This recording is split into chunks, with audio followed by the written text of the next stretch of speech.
Hello, this is Professor Bowen-Moore. This video is an explanation of how to go about your magazine research using the outline that I am providing.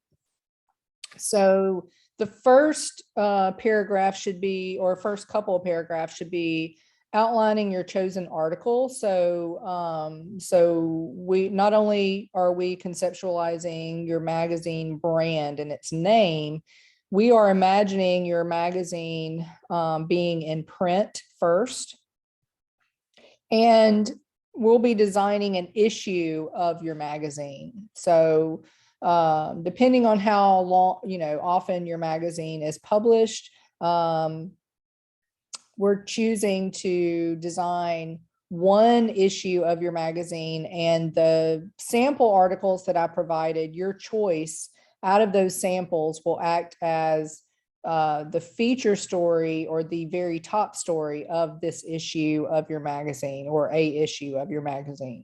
So you need to, before doing this research, make sure you have chosen a name for your magazine brand, and make sure that you have chosen a sample feature article from the samples that I have provided.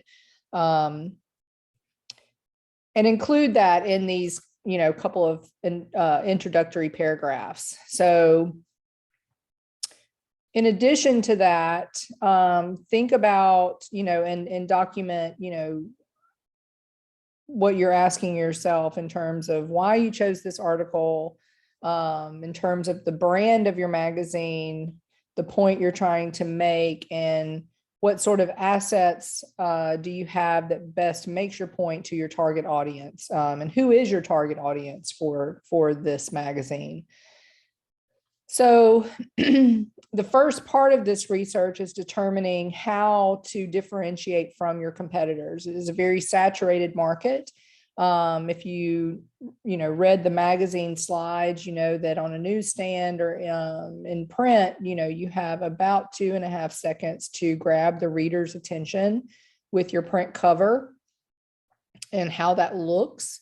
So I want you to research at least 5 competitors or other magazines that are doing the same thing that you would want to do with your magazine. So if you're choosing an article where your concept is, let's say, an adventure magazine or a travel magazine, or something like that, you would research other top 5 travel magazines that are out there that would be your competition if your magazine was on the newsstand next to them.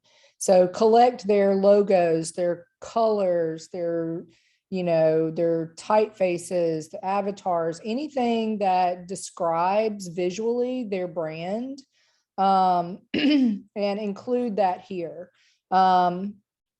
Another thing that you need to list is any stakeholders that would be for your magazine. So anybody who would care about the magazine that you are creating.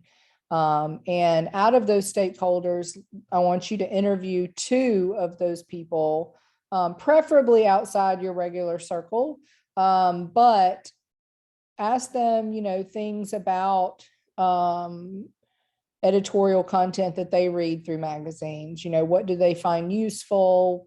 And this can include print and digital magazines or online magazines.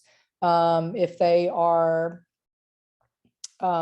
interested in certain things about the magazines, things that relate to navigation and easy interactivity. All of those things apply to, help you understand the needs of your demographic and who that demographic is specifically. From there, you can create a persona, which is, in this case, a fictitious group of people that represent your key readers. Anybody that would be buying your magazine and reading it and illustrating their unique motivations and desires. So this will help you address any problems in a logical manner as it relates to your human-centered design approach to understanding your demographic and its needs. So you can list those characteristics under your created persona, and that can include social and demographic characteristics, their needs, desires, and goals, their consumer habits and behavior. If they have a certain expertise in that genre, include that, motivations, overall user experience goals here. And just to note at the end of this research, you can use the outline as I'm giving it in terms of its formatting. In other words, you don't have to write everything in paragraph form. You can use a bulleted list to include the information that is required in your research.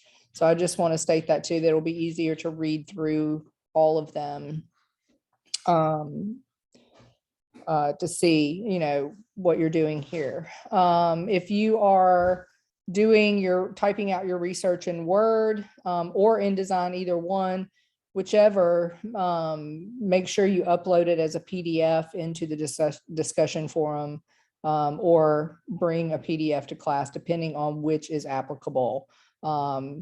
If it's online, we'll use a discussion forum. So if you have questions about this, please reach out and contact me. But otherwise, this is kind of how I want you to do your magazine brand research and follow this outline. So good luck and thank you.